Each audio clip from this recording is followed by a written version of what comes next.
All right, so now we're looking at chapter 5-1. This is all about slope. You remember from pre-algebra that slope basically is talking or using the variable m to represent it. And slope is the rise over the run. Basically, it's the change in the y, which is the up and down from one coordinate to another on the graph, versus the run, which is the change in x, the horizontal movement. So we're going to look at a positive slope. Any positive slope will have a direction like this when we're looking at linear equations. It could be something as similar as this, like this, whatever else, but it's all in this direction. What is the rise? Obviously, we talked about the going up, down. What is the run? It's going this way. So to calculate the rise, we're going to go from this coordinate here to this coordinate here. And to do that, we went up 1, 2, 3, 4, 5, 6. So there was a rise of 6 and a run of 3. So there was a rise of 6 and a run of 3. So in this situation, when we simplify that fraction, 6 divided by 3 gives us a 2-to-1 ratio, which is a positive slope of 2.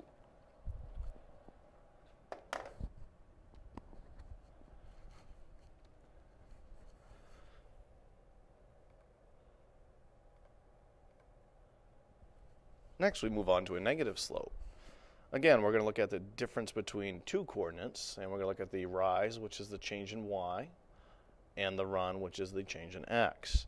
Here, there is a negative rise of 1, 2, 3, 4, 5, 6, and a run of 1, 2, 3, 4. So we have a negative 6 and a positive 4. So our rise is negative 6 over positive 4, which can be simplified down to negative 3/2. So that's our slope. Now some people get a little bit confused, and they're like, well, what if we went the other direction? Well, if we went the other direction, we went up, that would be positive 6. If we went backwards, that would give us a negative 4 because we're going down the number line.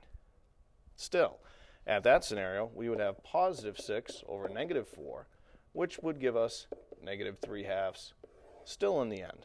So we still have a negative slope. Negative slopes always go in this direction.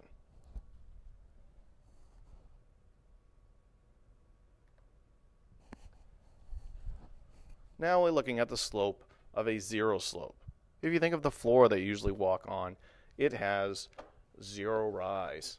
Looking at the change in y, there is no change in y. It's a simple flat line. However, you do have a run. It goes from point to point. So let's say in this situation that it went 1, 2, 3, 4, 5, 6. So it was 0 divided by 6. Well, 0 divided by any number, other than 0 obviously, is just 0. So that's why you have a 0 slope. Now 0 slopes are always going to be in this type of direction, just at different altitudes.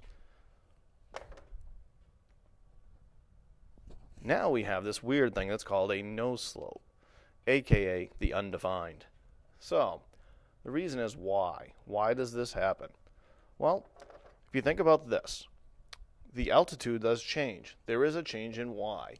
Here it changes by 1, 2, 3, 4, 5. So there's a change in about 5. But the run, there's 0 run. Now, if you remember from your 3rd grade that you can't divide by 0. So this is why you get undefined. If you said 5 divided by 0 on your calculator, you probably got the old error message. That's why you get undefined. That's why you get no slope. All right, now we want to find the slope if given 2 coordinates.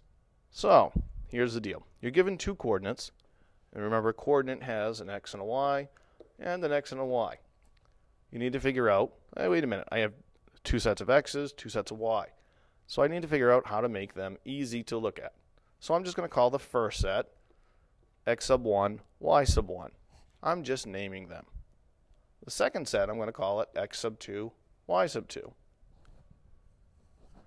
Now I'm going to substitute them in. Y sub 2 goes up in place of this. So I have negative 4 subtract whatever is y sub 1, which was 2. I'm going to do the same thing for my x's now.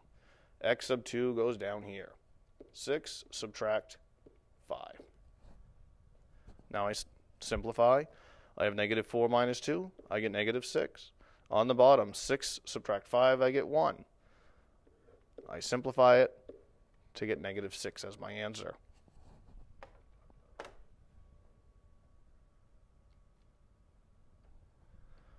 All right. This is where it gets a little bit tricky. You really have to use your pre-algebra / algebra skills. I want to find the unknown if given all but one bit of data. So here, we're given the slope. We're missing this piece r. Remember, that represents the x. I have a y, I have another x, and another y. So I'm going to substitute in everything I know. I put 6 in. I said subtract my other y, which was negative 3. My r goes right there as my x value. So I said x minus 10. Substitute in my slope, negative 3/2. Now I'm going to multiply by the denominator. In this situation, I'm going to use that great skill of multiplying by my cross products. If I multiply by r minus 10 here, I cancel this out. But remember, algebra rules, whatever you do to one side, you have to do to the other. So I'm going to multiply by r minus 10 over here. At the same time, I want to get rid of that 2. So I'm going to multiply by 2 on the left-hand side. That cancels that out. Remember, whatever you do to one side, you got to do to the other.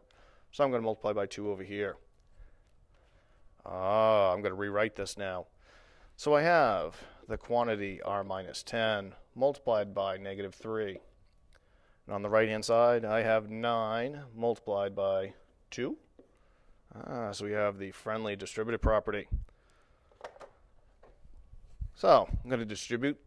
So I have r times negative 3. So I get negative 3r. I have negative 10 times negative 3. So I get plus 30.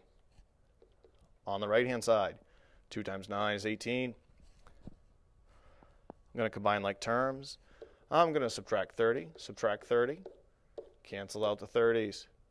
I have negative 3r equals. I have $18. I want to buy something that's 30. I'm negative $12 short. All right, I want to get rid of that negative 3. The 3 is being multiplied by the r. So I'm going to divide by negative 3. Divide by negative 3. Cancel out. R equals positive 4. Okay, folks. So that's it for Chapter 5, Lesson 1 with slope. If you have any questions, please make sure to see your teacher.